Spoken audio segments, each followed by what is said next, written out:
Hello and welcome all. Myself Neetu Gupta from NLS IU Bangalore.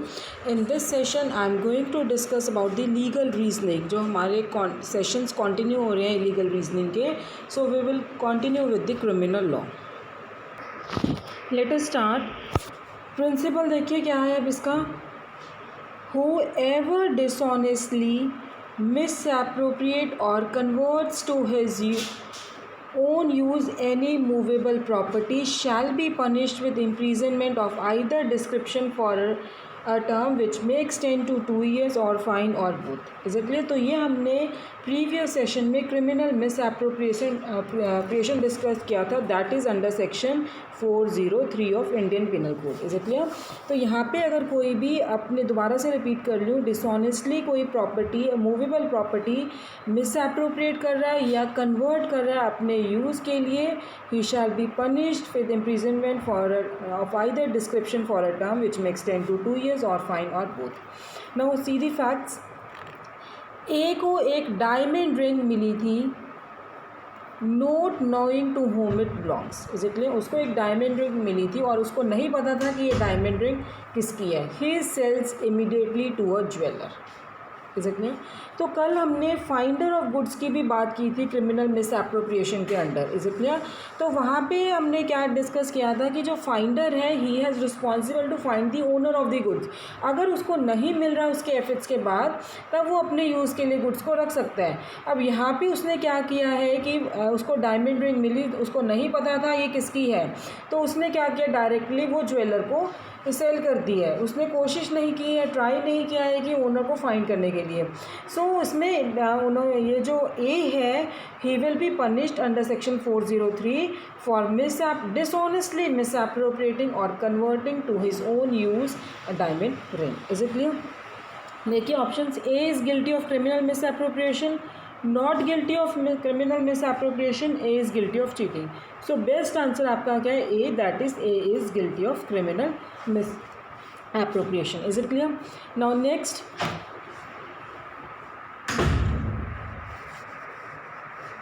Principal देखो आप 32nd.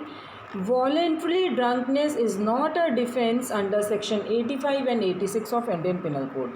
तो ये भी हमने कल डिस्कस किया था प्रीवियस सेशन में. That is regarding the general defences. ठीक है? तो जनरल डिफेंसेस आईपीसी में दिए गए हैं कि अगर आप तब कहीं उसके अंडर क्या है कि if you have committed N offence तो आप डिफेंस ले सकते हो.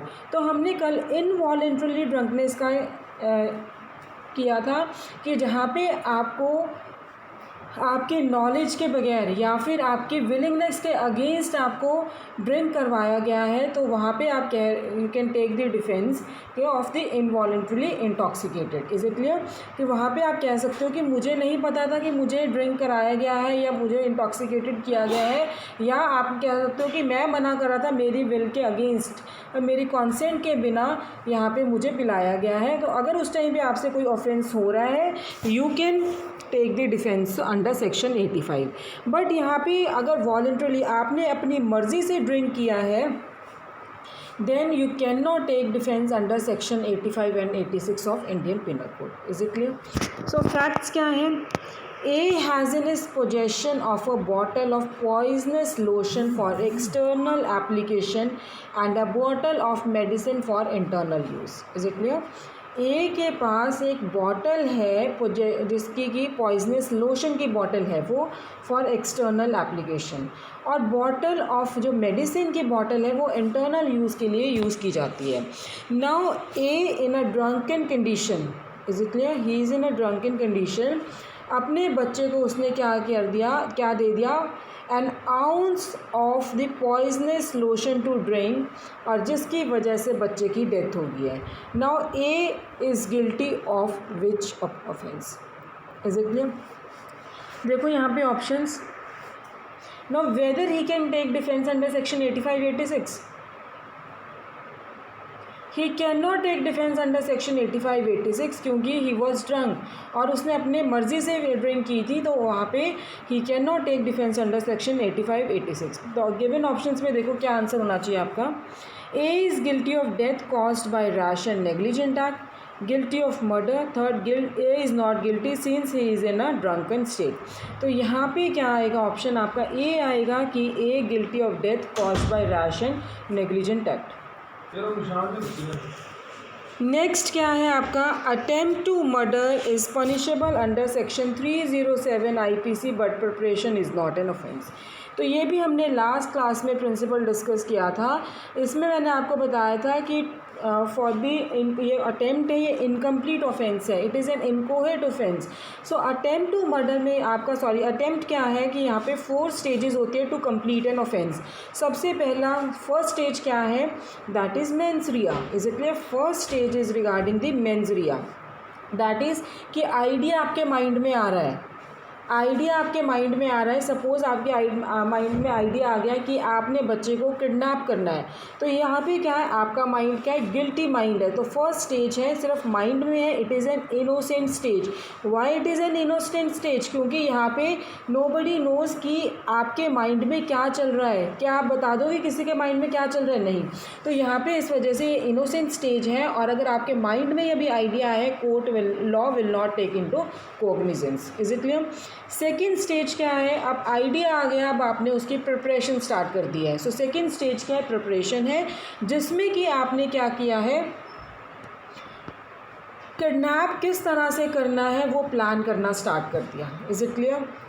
कि बच्चे को किस तरह से आपने लॉफुल गार्डियन के कस्टडी से लेके आना है, वो आपने प्लान स्टार्ट कर दिया। थर्ड क्या है, अब जो आपने प्रिपरेशंस की थी उसको आप इम्प्लीमेंट कर रहे हो, दैट इज़ अटेम्प्ट। अगर अब आपका वो सक्सेसफुल हो गया, देन ऑफेंस इज़ कंप्लीटेड। अगर आपका वो कंप्लीट नहीं हुआ है, डिज़ायर्ड रिजल्ट्स जो आपको चाहिए थे वो नहीं आए हैं, then you are liable for attempt. Is it clear? Attempt की एज सच कहीं भी डेफिनेशन डिफाइन नहीं है IPC में। So there are specific attempts given under IPC, and that is under the topic offenses against human body. So कौन कौन से हैं, अटेम्प्ट टू मर्डर है, attempt to commit culpable homicide, attempt to suicide. अब अगर आप यहाँ पे प्रिंसिपल देखोगे, यहाँ पे अटेम्प्ट टू मर्डर की बात आ रही है। Is it clear? Attempt to murder is punishable under section 307 IPC but preparation is not an offence. Is it clear? अगर सेकेंड स्टेज हमारी जो प्रिपरेशन है, इवन वो भी पनिशेबल नहीं है एक्सेप्ट इन सम केसेस। और वो कौन से केसेस है जहाँ पे प्रिपरेशन पनिशेबल है? It is sedition, waging war against the government and dacoity. Is it clear? Otherwise preparation is not punishable. Now facts देखो, A mixes sugar thinking that it was poison in the tea meant for B with an intention to cause his death. ठीक है, ए ने sugar mix कर दी और किस वजह से की है, उसको लगा ये पॉइज़न है, इसीलिए उन्होंने टी में शुगर मिक्स कर दी है, thinking it to be poison. B with an intention to cause his death. दोबारा से I am repeating it again, A ने बी की चाय में शुगर मिक्स कर दी है, ये सोच के कि ये शुगर नहीं पॉइज़न है। और उसने क्यों मिक्स किया था? उसकी इंटेंशन थी कि उसने बी की डेथ को कॉज करना है। नेक्स्ट क्या है, what offence if any has been committed by A. Now whether A has committed any offence और नॉट। देखो मिक्स, इसकी इंटेंशन क्या है? डेथ कॉज करना। Is it clear? और उसने पॉइजन को, शुगर को पॉइजन समझ के शुगर ही टी में मिक्स कर दिए। देखो लाइबल होगा या नहीं अटेम्प्ट के लिए। See the options. A is not liable to be punished for any offence A has done only preparation for the commission of crime. Second, A is liable for attempt to murder. And third is he is guilty of criminal conspiracy. Now ये देखो यहाँ पे क्या है कि उसने अभी just mix की है, अभी उसने बी को नहीं दिया। यहाँ पे नहीं, हमारे पास फैक्ट्स में नहीं गिवन है कि उसने बी को दे भी दिया है। तो यहाँ पे ए पनिशेबल नहीं है फॉर ऑफेंस, क्योंकि ए ने सिर्फ अभी प्रिपरेशन की है for the commission of the crime, अभी उसको प्रोक्योर नहीं किए। Is it clear? अभी उसने अटेम्प्ट नहीं किया to commit the murder, so he will not be punishable for any offence. Is it clear? Next क्या है, 34th प्रिंसिपल देखो आप, 34th का, by virtue of section 330 of the code, if a person voluntarily causes hurt, if a person voluntarily causes hurt for the purpose of extortion confession from the sufferer or any information which led to detection of an offence, he shall be punishable with imprisonment of either description for a term which may extend to 7 years and shall also be liable to fine. Is it clear? अब इन्होंने क्या कहा है कि 330 IPC के according अगर किसी person ने वॉलंटरली हर्ट किया है किस पर्पस के लिए, for extorting confession from the sufferer or any information जिससे कि ऑफेंस के which may lead to the detection of an offence, उसकी पनिशमेंट क्या होगी 7 years, may extend to 7 years and shall also be liable to fine. Is it clear? तो facts क्या है अब इसके. एक्स एक पुलिस ऑफिसर है, उन्होंने वाई को टॉर्चर किया है. एक्स एक पुलिस ऑफिसर जो कि वाई को टॉर्चर कर रहे हैं to tell him where the stolen property was kept by him. Now whether जो पुलिस ऑफिसर है एक्स, उन्होंने कोई ऑफेंस कमिट किया है या नहीं. Is it clear? सो देखो अब आप ऑप्शन देखो.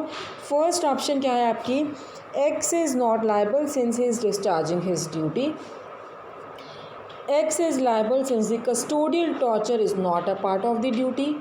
X is not liable since the torture was to extract confession. Is it clear? तो सेकेंड ऑप्शन आएगा कि X लाइबल है, सॉरी X लाइबल है क्योंकि कस्टोडियल टॉर्चर ए ड्यूटी का पार्ट नहीं है.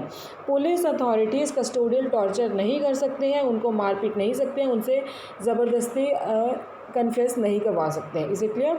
सो X would be liable under section 330 because X voluntarily torture Y. Next principle 35th, nobody shall unlawfully interfere with a person use or enjoyment of land or some right over or in connection with it. The use or enjoyment envisaged herein should be normal and reasonable taking into account surrounding situation. Is it clear? So nobody shall unlawfully interfere with a person's use or enjoyment of land or some right over in connection with it. सो जो use या enjoyment है should be normal and reasonable taking in account surrounding situation. Now see the facts. जीवन और पवन ये neighbours हैं एक residential locality में. पवन ने टाइपिंग क्लास स्टार्ट की है अपने घर के ही कुछ पार्ट में और उसकी जो टाइपिंग साउंड है वो जीवन को डिस्टर्ब कर रही है जो कि वो बेयर नहीं कर पा रहा ये कॉन्टिन्यूस नॉइज़ को. So now Jeevan he has filed a case against the Pawan whether Pawan is liable or not. तो ऑप्शंस देखो. फर्स्ट ऑप्शन क्या है कि Pawan is liable because he should not have started typing class in his house. Second, Pawan is liable because as a neighbor he should have realized Jeevan's delicate nature. Third, Pawan is not liable because typing sound did not disturb anyone else other than Jeevan. And fourth is none of the above. अब यहाँ पे आप देखो कि जो हमारा principal था वो ये था कि कोई भी अनलॉफुली ये इंटरफेयर नहीं करेगा किसी भी पर्सन के यूज़ पे या इंजॉयमेंट ऑफ लैंड और ये कोई भी राइट है उससे कनेक्शन. तो यहाँ पे क्या है अब पवन ने अपने घर में ही, घर के बाहर नहीं किया, उन्होंने घर के अंदर ही टाइपिंग क्लासेस स्टार्ट की हैं. तो यहाँ पे जीवन उसको नहीं कह सकते कि अपनी टाइपिंग क्लासेस को बंद करो. सो यहाँ पे ऑप्शन क्या आएगा आपका, फोर्थ ऑप्शन आएगा. इसमें से कोई भी नहीं है. क्यों? क्योंकि जो उन्होंने कहा Pawan is liable because he should not have started typing class in the house, तो वो अपने घर में कुछ भी स्टार्ट कर सकते हैं. Is it clear? तो यहाँ ये नहीं है कि वो अपने घर में टाइपिंग क्लासेस स्टार्ट नहीं कर सकते हैं. सेकेंड क्या है, because as neighbour he should have realised Jeevan's delicate nature. तो वो किसी के और के अगर पूरी, फिर भी हम ये कंसिडर कर सकते हैं कि पवन लाइबल होगा अगर सबको डिस्टर्बेंस हो रही है, बट सिर्फ एक जीवन था तो जीवन की वजह से वो अपना काम नहीं बंद कर सकते. थर्ड क्या है, Pawan is not liable because typing sound did not disturb anyone else other than the Jeevan. Is it clear? तो मेन रीज़न इसका ये है कि वो अपने घर में कुछ भी स्टार्ट कर सकते हैं अपनी प्रॉपर्टी के अंदर. Next 36, whoever wrongly restrains any person in such manner as to prevent that person from proceeding beyond certain circumscribing limit is said wrongfully to confine that person. जिन्होंने ये हमने कल भी डिस्कस किया था रॉन्गफुल रिस्ट्रेंट और रॉन्गफुल कन्फाइनमेंट। तो wrongful restraint में क्या है कि आप किसी पर्टिकुलर डायरेक्शन में उनको नहीं जाने दे रहे हो, और रॉन्गफुल कन्फाइन क्या है कि उसको चार दीवारी में रख रहे हो, सिंपल लैंग्वेज में। Is it clear? So facts देखो क्या है। ए places men with firearms at the outlets of a building and tells B that he will fire at B if B attempts to leave the building. Is it clear? Now A is guilty of wrongful restraint, he is guilty of wrongful confinement, he is not guilty since it is a preparation only. तो अब ये building में रखा है तो answer आपका B होगा, that is a is guilty of wrongful confinement. तो रॉन्गफुल रिस्ट्रेंट वो आपका सेक्शन 339 में दिया गया है, और रॉन्गफुल कन्फाइनमेंट जो है आपका ये सेक्शन 340 में दिया गया है, और वहाँ पे क्या कहा है कि now A has committed wrongful confinement against the B. Next principle 37, a person is guilty of culpable homicide amounting to murder if the act by which the death is caused is done with intention of causing the murder. Is it clear? Now facts क्या है? ये culpable homicide ये भी हमने previous session में discuss किया था detail में, मैंने आपको मर्डर और कल्पेबल होमिसाइड के बारे में बताया था। Now A was suffering from jaundice and inflation of the brain, B was in the know of his condition. Is it clear? A jaundice से सफ़र कर रहा था, इन्फ्लेमेशन ऑफ द ब्रेन, और बी को ये फैक्ट पता था कि उसके जॉन्डिस से सफ़र कर रहा है और inflammation of the brain. Now one day what happened, उनके ए और बी के बीच में एक हीटेड आर्गूमेंट्स होगी किसी इशू पे। ए ने बी को स्लैप कर दिया एंगर में। अब बी है, जब ए ने बी को स्लैप किया, बी ने अपना सेल्फ कंट्रोल लॉस्ट कर दिया और उसके हेड पे एक सीवियर ब्लो दे दिया, जिसकी वजह से ए की डेथ हो गई है। नाउ पुलिस क्या कर रही है? पुलिस ने बी को प्रोसिक्यूट किया है for murder. Now whether B is liable for murder और नॉट। यहाँ पे देखो, अब यहाँ पे अगर हम देखें कि जो सेक्शन 300 की फर्स्ट एक्सेप्शन है, इट सेज दैट सेक्शन 300 की जो फर्स्ट एक्सेप्शन है वो बी को सेव करती है फ्रॉम द लाइबिलिटी, क्योंकि ये act it was committed under grave and sudden provocation. चाहे उसकी नॉलेज में था, बट उसको पहले ए ने मारा है बी को, तो उस वजह से अपने आप को प्रोटेक्ट करने के लिए उसको गुस्सा आ गया कि उसने मुझे थप्पड़ कैसे मारा है, स्लैप कैसे किया है, इस वजह से उसने उसको मारा और उसका मर्डर हो गया, बट उसकी इंटेंशन नहीं थी मर्डर करने की। Is it clear? So see the facts, options. First, B was liable for murder because he knew A's delicate condition. No doubt उसको पता था उसकी delicate condition, but पहले किसने स्टार्ट किया? A ने। B was not liable for murder because he acted in self defense. Third, B was not liable for murder because he did not have the intention to kill him. B was not liable for murder because he acted under grave and sudden provocation. Now guys, see यहाँ पे B, C, D जो तीन options हैं, इसमें शायद आपको यही लगेगा कि उसने अपना सेल्फ डिफेंस में भी एक्ट किया है और उसकी इंटेंशन भी नहीं थी मारने की, और फोर्थ ऑप्शन क्या है कि उसने ग्रेव और सडन प्रोवोकेशन के अंडर। तो आप सोच रहे हो कि कौन सा आंसर आना चाहिए अब इसमें, क्योंकि तीनों ही ऐसा लग रहा है आंसर होंगे। तो बेस्ट आंसर क्या है? That is option D, section 300 में जो हमें बताया गया है। Is it clear? That B was not liable for murder because he acted under grave and sudden provocation. Next क्या है? Principle 38, whoever intending to take dishonestly any movable property out of the possession of any person without that person's consent moves that property in order to such taking is said to commit theft. Now ये भी हमने previous session में मैंने आपको detail में कराया था कि यहाँ पे क्या है, सबसे पहले इंटेंशन होनी चाहिए एक्यूज्ड की। वो इंटेंशन कैसे होनी चाहिए? डिसऑनेस्टली होनी चाहिए। और किस तरह की? वो मूवेबल प्रॉपर्टी को किसी और की पोजेशन में है, जो किसी और की पोजेशन में है उसको पोजेशन से वो लेके आ रहा है without the consent of that person. Is it clear?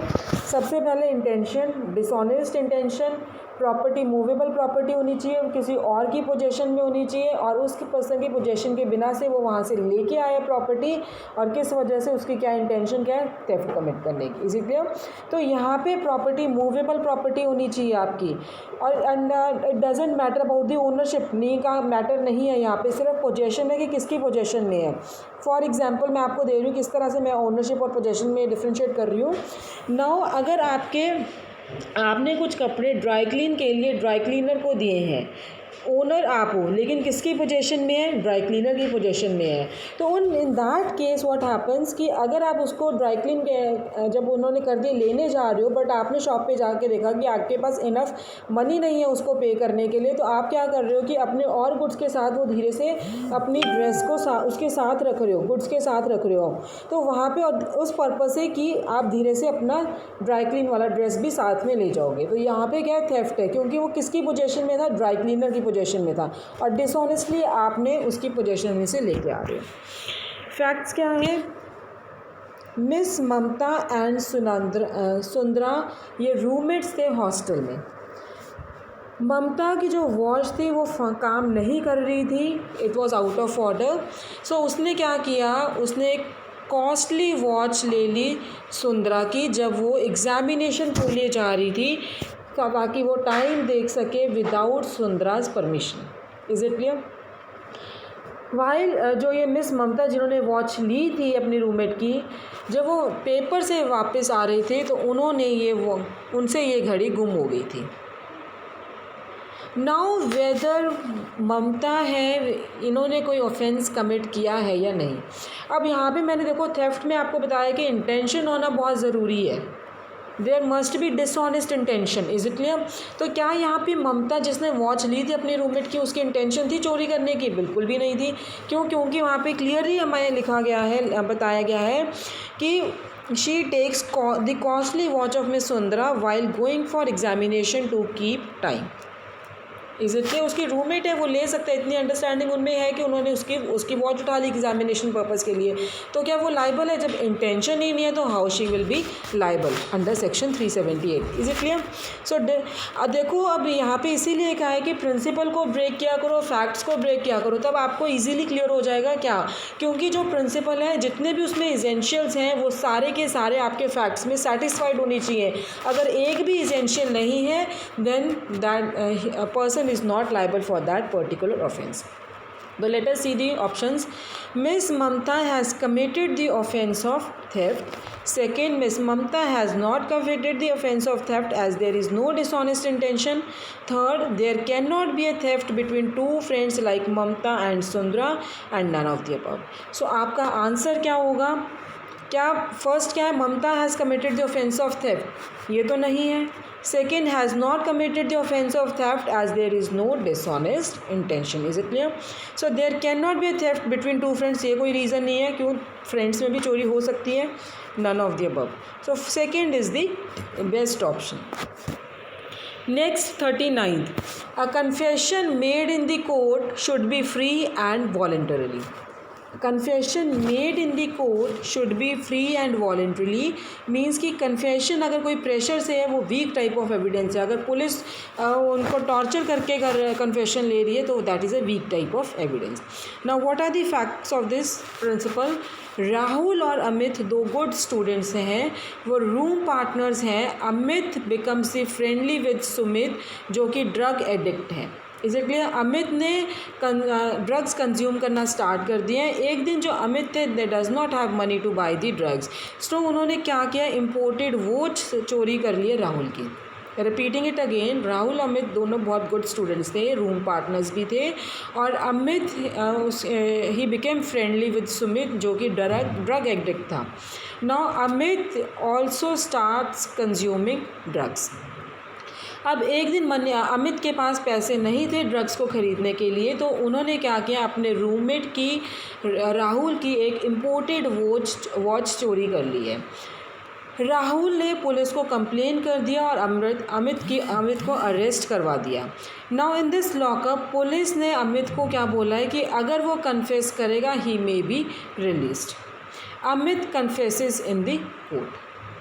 देखो तो अब यहाँ पे प्रिंसिपल क्या है कि अंडर प्रेशर, तो वेदर अमित पनिशेबल होगा या नहीं, क्योंकि यहाँ पे पुलिस ने उसको क्या बोला है कि अगर तुम कन्फेस करोगे तो तुम्हें हम छोड़ देंगे, he may be release. Is it clear? So section 24 जो इंडियन एविडेंस एक्ट है वो क्या कहते हैं कि अगर कोई भी कन्फेशन इंड्यूसमेंट से ली गई है, थ्रेट से या प्रॉमिस से, वो इरेलीवेंट होती है, तो इस केस में Amit will not be punished. Let us see the options. Amit is likely to be punished because he confessed in the court and told the truth.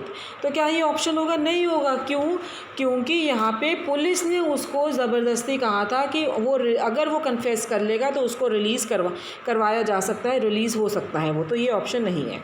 Second, Amit can not be punished because he confessed under the influence of police. Is it clear? तो let us see third option की, third option शायद और better option हो। Amit can not be punished because no one had seen him stealing Rahul's watch. तो ये क्या option होगा? बिल्कुल भी नहीं होगा। अगर ऐसा नहीं है कि किसी ने चोरी किया, उसको किसी ने नहीं देखा, तो वो पनिश नहीं हो सकता। Fourth option, none of the above. So answer क्या आएगा? B, that Amit can not be punished because he confessed under the influence of the police. Next क्या है आपका facts? Krishna was walking on a lonely road. Is it clear? पहले principle देखो, इसका principal नीचे दिया गया है, फैक्ट्स पहले दिए गए, प्रिंसिपल बाद में दिया गया है। Any person may use reasonable force in order to protect his person और प्रॉपर्टी। इसलिए कोई भी पर्सन रीजनेबल फोर्स यूज़ कर सकते हैं अपनी पर्सन या अपने प्रॉपर्टी को प्रोटेक्ट करने के लिए। अब रीजनेबल वर्ड यूज़ हुआ है, तो अगर सपोज़ अगर आपको कोई एक थप्पड़ मार रहा है तो उसको आप अपने आप को बचाने के लिए उसको गन नहीं दिखाओगे, गन फायर नहीं करोगे उसके ऊपर, तो रीजनेबल फोर्स ही यूज़ होनी चाहिए। ऐसा नहीं है उससे आप बहुत ज़्यादा यूज़ कर रहे हो। Is it clear? नेक्स्ट क्या है प्रिंसिपल? दो, इसमें 2 प्रिंसिपल्स गिवन है आपके। सो नेक्स्ट प्रिंसिपल क्या है? However the force employed must be proportionate to the apprehended danger. Is it clear? तो जो मैंने आपको अभी एग्जांपल दिया है कि अगर किसी ने आपको थप्पड़ मारा है तो डजंट मीन कि आप उसको बंदूक दिखा रहे हो। Now see the facts. Krishna was walking on a lonely road. Manyan he came with a knife, और कृष्णा को क्या कह रहा है? योर लाइफ और योर पर्स, कि तुम्हें अपनी ज़िंदगी चाहिए या अपना पर्स चाहिए। Is it clear? Now Krishna pulled out his revolver on seeing it. अब देखो उसको क्या है, नाइफ दिखाया जा रहा है और उसको ये क्या है, उसकी लाइफ अब खतरे में है, ठीक है, डेंजर में है। उसने क्या कि उसको क्या धमकी दी जा रही है? आपको अपनी लाइफ चाहिए या अपना पर्स चाहिए। Krishna pulled out his revolver on seeing it Manyan ran. अब देखो वो भाग गया था, फिर भी कृष्णा ने उसकी लेग पे शॉट कर दिया। Now whether Krishna is liable और नो।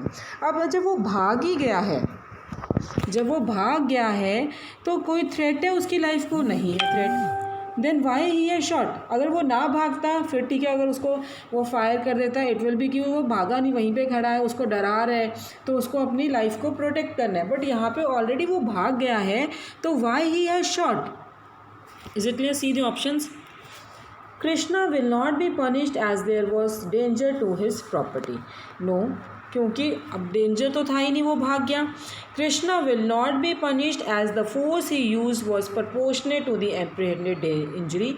नो, जैसे क्योंकि जैसे ही उसने अपनी पिस्टल निकाली, अपनी रिवॉल्वर निकाली, मन्यान भाग गया। Third, Krishna will be punished as the force employed was disproportionate to the apprehended danger. No, disproportionate तो वो थी नहीं, क्योंकि उसको नाइफ दिखा रहा था, उसकी लाइफ खतरे में थी, इस वजह से। Fourth, as Manyan ran to escape there was no longer a threat to Krishna's property, so Krishna will be punished. Is it clear? तो कृष्णा क्यों पनिश होगा? क्योंकि उसकी लाइफ को कोई थ्रेट नहीं था, फिर भी उसने क्या किया। तो सेक्शन 99 है जो आईपीसी का, वो हमें यही बताता है कि acts against which there is no right of private defence. So right of private defence in no case extends to inflicting more harm than is necessary to inflict और defence. Clear? So guys, in the next session I'll be discussing more topics. Thank you.